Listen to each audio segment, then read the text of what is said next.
예수님의 사랑하시던 제자 사도 요한은 평생을 복음을 위하여 헌신하였습니다.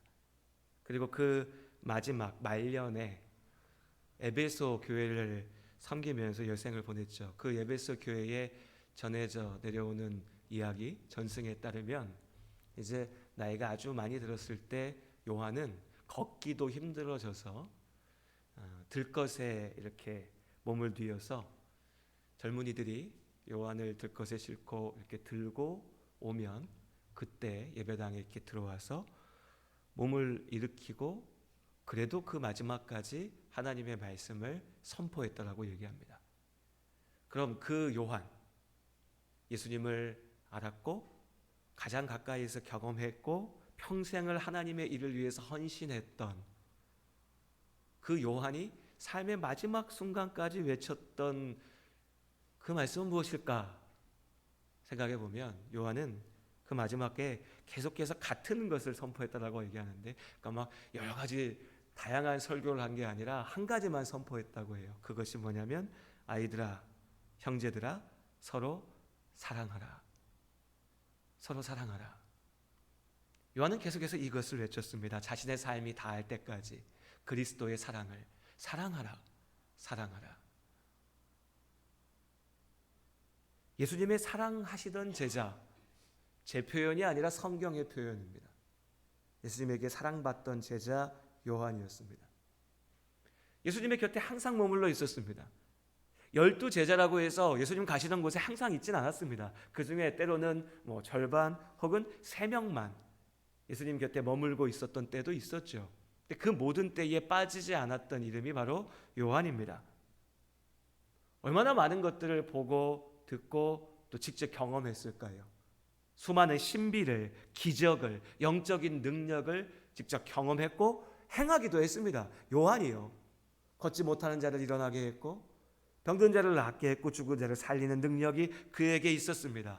그런데 그 요한이 자신의 삶의 마지막 순간에 다가오는 죽음을 바라보면서 한 교회의 목회자로 살며 마치 내 인생이, 내 삶 전체가 이 한 가지를 전하는 것에 있다라고 느껴질 것처럼 외쳤던 한마디가 사랑하라. 사랑하라. 이것이 하나님께서 요한에게 맡기셨던 소명이었고 요한이 이루었던 삶의 목적이었습니다. 사랑하라. 그리고 이것은 요한의 독창적인 어떤 해석이나 적용이 아니었습니다. 내가 인생 살아보니까 이게 중요한 것 같아. 내가 예수님 말씀 듣고 이렇게 연구를 해보고 생각을 해보고 지혜를 짜내보니까 이게 중요한 것 같아. 이게 아니었다고요. 오늘 우리가 본문의 말씀에서 보듯이 율법 교사가 예수님에게 트집 잡기 위해서 혹은 예수의 지혜를 시험하기 위해서 예수님한테 와서 묻죠. 율법의 구절들이 이렇게 많이 있는데 그 중에 가장 중요한 게 무엇이냐? 라고 물을 때 예수께서 말씀하십니다. 하나님을 사랑하라. 그리고 네 곁에 있는 사람을 사랑해라. 이것이 말씀의 전부다. 예수께서 말씀하셨습니다. 하나님의 말씀은 그렇게 쉽고 분명합니다. 예수께서 우리에게 명령하셨습니다. 하나님을 사랑하라고. 그리고 사람을 사랑하라고. 그런데 이 말씀을 들으며 우리는 어떠합니까? 우리는 지겹다라는 생각이 먼저 듭니다. 나도 다 아는 얘기인데 우리 목사님 좀 성경에서 어딘가 내가 보지 못했고 내가 잘 알지 못하고 뭔가 막 톡톡 튀는 뭔가 놀라운 인사이트가 느껴지는 그런 해석을 가지고서 그래 저 말씀이 저럴 수도 있구나 이런 거를 좀 내가 들어야 마음에 은혜가 될 텐데, 아니면 하나님의 놀라운 능력으로 벌어진 지난주에 이렇게 기도했더니 이런 일들이 일어났습니다. 내가 하나님 앞에서 이렇게 헌신했더니 이런 놀라운 축복을 받았습니다. 이런 간증의 말들을 들어야 무언가 도전이 되고 무언가 감동이 되고 나도 무언가 좀 누려봐야지라는 생각으로 나아갈 텐데, 교회 갔더니 듣는 말이 사랑해야 됩니다 라고 하면 우리 마음에 너무 당연하고 너무 뻔하고 그러니까 좀 지루하고 지겨운 말처럼 뭔가 더 영적이고 능력 있고 뭔가 좀 대단한 지혜의 말을 듣고 싶은데, 하지만 다시 말씀드리지만 이 한마디 사랑하라라고 하는 말을 선포하기 위하여서 요한은 자신의 인생을 던졌고요, 예수께서는 우리 가운데 오신 하나님의 말씀이신 예수께서는 이것이 하나님의 모든 말씀의 본질이라고 하십니다.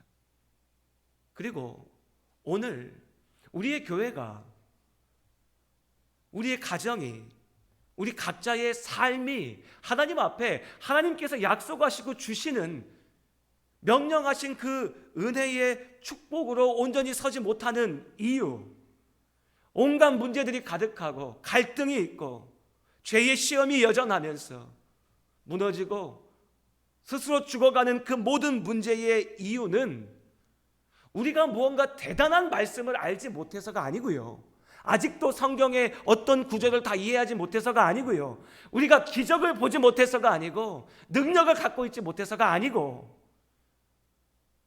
하나님께서 우리에게 너무나 분명하게 주셨던 이 말씀, 하나님을 정말로 사랑하고 네 곁에 있는 사람을 참으로 사랑해라 라고 하시는 이 말씀을 이루지 못하기 때문입니다.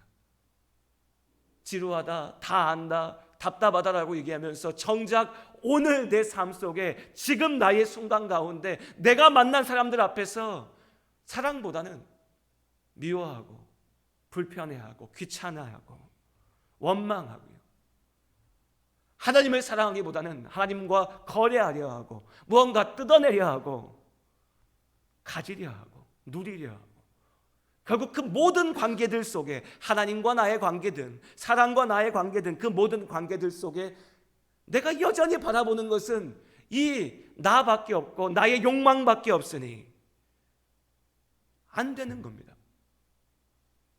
근데 그러면서 다시 하나님 앞에 와서 또 외치고 소리 지르고 원망하고 불평하는 것은 왜 안 되냐고, 왜 알게 하지 않냐고, 왜 나에게 능력 주지 않냐고, 왜 내 삶을 이렇게 두냐고. 하나님 말씀하셨습니다. 사랑하라. 그거면 된다고. 우리의 문제는 모르는 것이 아닙니다. 우리의 문제는 기억하지 않는 것이고 기억하는 대로 살지 않는 겁니다. 오늘 중고등부 청년부 헌신 예배, 그래도 헌신 예배니까 이 젊은이들 앞에 그래도 목사님이 무언가 한 가지 중요한 기억해야 될, 또 우리 학생들은 그렇잖아요. 이것도 공부하고 저것도 공부하고 저것도 알라고 하면 머리 아픕니다. 야, 이것만 외우면 100점 맞을 수 있어. 그지 은빈아? 그런 게 좋잖아. 이것만 외우면 100점 맞을 수 있어. 그래서 말씀을 준비할 때 이것만 기억하면 좋겠다라고 말씀을 준비했습니다. 이겁니다. 하나님을 사랑하고 사람을 사랑하라. 우리가 그렇게 사랑으로 나아갈 수 있기를 원합니다. 그렇게 사랑으로 살아갈 수 있기를 원합니다. 그리고 그렇게 사랑으로 산다면 어떻게 사랑으로 살아야 될까? 무엇이 사랑으로 사는 것인가? 많은 것을 이야기할 수 있겠지만, 또 우리가 이미 많은 것들을 참 나누었지만 오늘 두 가지만 꼭 기억했으면 좋겠습니다. 먼저요, 사랑은 오래 참고 기다리는 겁니다. 사랑이라고 하는 주제를 딱 떠올렸을 때, 성경을 그래도 좀 열심으로 읽으셨던 분들은 제일 먼저 머리에 딱 떠오르는 장이 있으실 겁니다. 고린도전서 13장. 별명도 사랑장 이렇게 부르죠. 고린도전서 13장 4절에 뭐라 얘기합니까? 사랑은 오래 참고라고 얘기합니다. 사랑은 오래 참고. 무엇보다 하나님께서 우리를 위해서 오래 참으셨습니다. 지금도 참고 계십니다. 누구는 그렇게 얘기합니다. 하나님, 나 예수 믿고 나 구원받았는데 내가 세상을 가만히 보니까 저렇게 나쁜 놈들, 저렇게 악독한 인간들이 살아가고 있는데, 가끔 그렇잖아요. 막 강력범죄 보면 어떻게 인간이 저럴 수 있지? 막 이런 생각 듭니다. 그럼 우리 무슨 얘기합니까? 하나님, 왜 이 고통스러운 역사를 계속 이어가십니까? 빨리 오세요. 빨리 끝내면 좋겠습니다. 오셔가지고 저 나쁜 인간들 다 심판하시고요, 나 같은 사람은 좀 하나님 나라에 있게 하시고요 라고 우리는 생각합니다. 이해되는 생각이죠. 그럼 하나님 왜 그렇게 하지 않으실까요? 하나님 아마 우리에게 이렇게 말씀하실 거예요. 너는 네가 올챙이 적을 생각하지 못하는구나. 지금 예수 믿고 하나님 나라의 확신을 가지고 주여 어서 오시옵소서 외칠 수 있음은 기쁨이고 감사의 제목이지만요, 그렇게 외쳤던 나도 어제, 작년에, 10년 전에, 나의 어릴 적에, 젊을 적에 하나님 모르고 내 마음대로 살던 사람입니다. 그럼 그때 누군가가 하나님 왜 빨리 안 오십니까? 오셔갖고 빨리 심판하시죠. 그래서 심판하셨다면 나는요, 그냥 그렇게 세상 속에 살다 뭐하러 교회 가고 저러고 앉아있었어? 비웃고 조롱하다, 내 욕심껏 살다, 그냥 그렇게 하나님의 심판 가운데 던져지는 겁니다. 그런 나를 구하기 위하여 하나님께서 기다리시는 겁니다. 참으시는 겁니다. 먼저 예수 믿은 우리에게 그래서 말씀하시는 겁니다. 너도 좀 참자. 큰아들 된 우리에게 말씀하시는 겁니다. 저 탕자가 저러고 와가지고 아들이라고 주장하는 거 보면 너 답답하지? 네 마음 내가 아는데 넌 내 곁에 계속 있었잖아. 그러니까 같이 좀 참자, 기다리자. 그것이 사랑이니. 사랑은 오래 참는 겁니다. 하나님을 향한 사랑에도 오래 참음이 필요합니다. 왜냐하면 우리가 하나님을 다 알지 못하기 때문입니다. 하나님의 완전하신 뜻을 알지 못하기 때문에 답답합니다. 이해가 되지 않습니다. 왜 하나님이 이렇게 일하시는가? 이게 뭔가? 왜 나에게 이런 상황을 주시는가? 그렇게 하나님을 바라볼 때 예수께서 우리에게 명령하셨죠. 하나님을 사랑하라고. 그 사랑은 기다리며 참는 겁니다. 다 이해할 수 없어도, 다 알지 못해도, 도대체 하나님의 뜻이 어디 있는지 내가 다 알지 못하지만 기다리는 겁니다. 왜요? 하나님을 사랑하니까. 그렇게 하나님을 사랑하시기를 바랍니다. 지금 나의 시선과 기준대로 막 판단하며 하나님 날 사랑하지 않으시네요, 하나님 필요 없네요, 하나님 없는 거 아닙니까? 내 눈에 보이지도 않는데, 기도해도 아무것도 안 일어나는데. 아니요, 그건 내가 하나님 믿지 않기 때문에, 사랑하지 않기 때문에 내 기준대로 판단하는 겁니다. 하나님을 사랑하는 이는 믿음으로 하나님의 일하심을 기다리는 겁니다. 그리고 사람을 향한 사랑에도, 내 곁에 있는 사람을 사랑할 때도 이 오래 참음이 필요합니다. 아기가 태어나서 걷기까지 다들 잘 아시죠? 빨라도 1년, 돌은 돼야 뭐라도 잡고 일어서고 걷죠. 빨라도 1년. 또 좀 늦은 아이들은 2년 정도, 더 걸릴 수도 있고요. 걸립니다. 1년, 2년. 생각해보면 진짜 답답한 일입니다. 그렇지 않아요? 왜요? 우린 다 걸을 수 있지 않습니까? 누가 아침에 일어나가지고 오늘 어떻게 걸어야지? 다리에 힘을 주고 한쪽을 내딛고, 이거 누가 생각합니까? 그냥 일어나서 당연히 걸어요. 근데 저 아이는 못 걸어요. 얼마나 답답합니까? 그런데 갓난아기가 못 걷는다고 짜증내고 화내고 답답하다고 소리 지는 사람은 아무도 없습니다. 특별히 그 부모는 절대 소리 지르지 않습니다. 누워서 손발만 움직여도 너무 예쁘다, 아름답다, 사랑한다라고 얘기하죠. 조금 늦어서, 더디어서 다른 아이들보다 조금 늦게 걸으려고 하면 마음이 무겁죠. 화나는 거 아닙니다. 왜 못하냐고 소리 지르는 거 아닙니다. 그냥 이 아이에게 혹시 어려움이 있을까 염려할 뿐입니다. 응원하는 거죠. 그게 사랑입니다.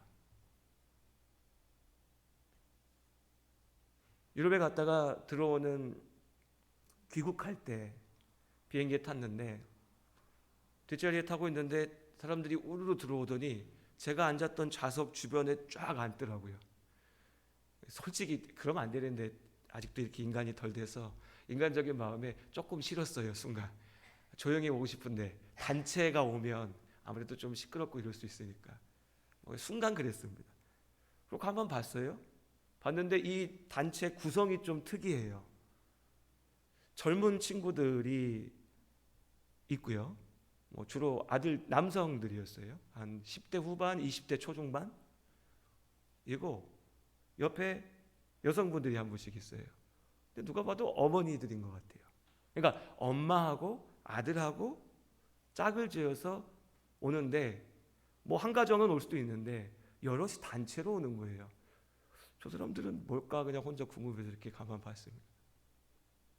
근데 가만히 보다 보니까 이 아들들이 조금 이제 다른 게 보여요. 식사를 하려고 음식이 나와서 밥을 먹으려고 하는데 제 옆에 앉았던 친구가 갑자기 소리를 꽥 지르더라고요. 꽉 큰 소리로 순간 탁 질러요. 그리고 가만히 그냥 있어요. 앞만 보면서 밥을 안 먹는 거죠. 근데 옆에서 엄마가 밥을 먹을 수 있게 다 챙겨주고 기다리더라고요. 저는 식사를 다 하고 한 10분, 15분 지나고 나니까 이제 마음이 풀렸는지 그때 엄마랑 같이 밥을 먹기 시작하는 걸 봤어요. 그러니까 발달 장애가 있는 친구들이었던 것 같아요. 그리고 들어올 때 갖고 왔던 짐을 보니까 악기들이 있더라고요. 바이올린이나 이런 것들이. 그래서 나중에 이제 한국에 오고 나서 찾아봤더니 하트 오케스트라라고 하는 어떤 음악하는 단체가 있는데 발달 장애가 있는 친구들과 그 부모님이 함께하는 팀인데 프랑스하고 벨기에에 공연하러 갔다가 아마 마침 제 같은 비행기를 탔었나 봐요. 저는 발달 장애에 대해서 아무것도 모릅니다. 그러니까 그 어머니의 그 기다려주는 행동이 그 친구에게 맞는 대처 방법인지 모르겠어요. 모릅니다. 그런데 한 가지 분명한 건 뭐냐면 그렇게 옆에서 그 친구의 아이가 아니에요. 제가 보면 20대 초반 청년이에요. 그 친구를 기다려주는 그 어머니의 기다림 속에서 사랑을 보았습니다.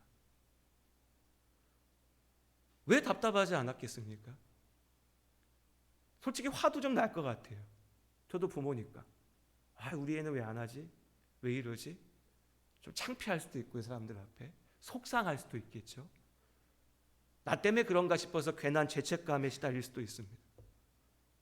근데 그 모든 걸 다 넘어서 그 어머니는 기다려주더라고요. 이 아이가 준비될 때까지. 그게 사랑입니다. 사랑하니까 곁을 지켜주는 겁니다. 사랑하니까 기다릴 수 있는 겁니다. 우리 항상 얘기합니다. 하나님을 사랑한다고. 또 얘기하죠. 서로 사랑한다고. 주일날마다 서로 인사도 합니다. 우리 서로 사랑한다고. 여러분 진짜 사랑은요. 말로 하는 게 아닙니다. 곁을 지켜주는 겁니다. 기다리는 겁니다. 그것이 사랑입니다. 그리고 그렇게 기다린다는 것은 이것이 오늘 사랑의 두 번째 모습인데 나를 내어주는 겁니다. 나의 시간을 내어주는 겁니다. 내 인생을 덜어주는 거죠. 내가 가진 것을 나누는 겁니다. 그것이 사랑입니다. 하나님께서는 우리를 사랑하시기 때문에 당신을 내어주셨습니다. 예수께서 이 땅에 오셔서 나를 위하여 죽기까지 사랑하셨습니다. 로마서의 말씀처럼 예수 그리스도의 십자가는 그렇기에 우리를 향한 하나님의 사랑의 확증입니다. 가장 분명한 증거. 하나님이 우리를 사랑하십니다. 그럼 이제 우리도 그 하나님 안에서 사랑이라고 하는 것을 감히 말한다면요. 그 사랑은 우리의 것을 나의 것이라고 생각하는 것을 내어놓는 것으로 보여져야 됩니다. 하나님 앞에도 그렇고요. 사람들 앞에도요. 난 하나님 믿어요. 하나님 사랑합니다. 예수의 사랑에 내가 감동받았습니다. 나는 하나님 나라 갈 겁니다. 말하는데 아무것도 손해보려 하지 않아요. 나의 시간도 노력도 열심도 돈은 말할 것도 없고요. 제일 귀한 거니까. 그냥 남는 시간, 짜투리 노력, 하다 남는 것 좀 던져주는 것, 이게 사랑입니까? 아니요, 그건 거래죠. 적선이라고 하죠. 하나님을 향한 사랑에 우리의 모습이 어떻게 보여져야 될지 여러분 스스로 하나님 앞에 한번 도전해 보시기 바랍니다. 그리고 사람을 향한 사랑, 내 곁에 있는 이들을 향한 사랑. 사랑은 본질적으로요, 손해보는 겁니다. 우리 더 사랑하면 진다고 하잖아요. 예, 맞아요. 부모와 자식이 싸우면 왜 번번이 부모가 집니까? 대부분은 부모가 더 사랑하거든요. 그거 어쩔 수 없는 겁니다. 억울해할 것도 아니고 서운해할 것도 아니에요. 그냥 그런 거니까. 내 사랑이 더 큰 것이니 오히려 기뻐해야 되지 않을까요? 감사해야 되지 않을까요? 하나님, 내가 부모 되어서 하나님 사랑이 무엇인지 조금이라도 더 알 수 있게 하시니 감사합니다. 이런 거군요. 내가 주는 거 반도 못 받지만 그래도 사랑하는 것. 그렇게 하나님이 나를 사랑하셨으니 나도 사랑하기 원합니다. 왜 부부들이 자꾸 싸우고 갈등을 빚고, 싸우고 갈등 빚는 것까지는 할 수 있는데 갈라지고 원망하고 원수가 됩니까? 여러 가지 복잡한 상황들이 많이 있겠지만 특별히 요즘의 젊은이들 가운데서 보면 손해보려고 하지 않아요. 손해보려고 하지 않아요. 누군가 손해보지 않는데 교회가 교회일 수 있습니까? 누군가 더 고생하지 않는데 중고등부 청년부가 돌아갈 수 있습니까? 아니요, 불가능합니다. 누군가 손해보지 않는데 부부가 함께 할 수 있습니까? 어떻게 해요? 서로의 이해관계가 너무나 딱 맞아떨어져 가지고 함께 할 수 있다고요? 평생을? 그건 참 좋은 동업자일 수는 있겠네요. 부부는 아니죠.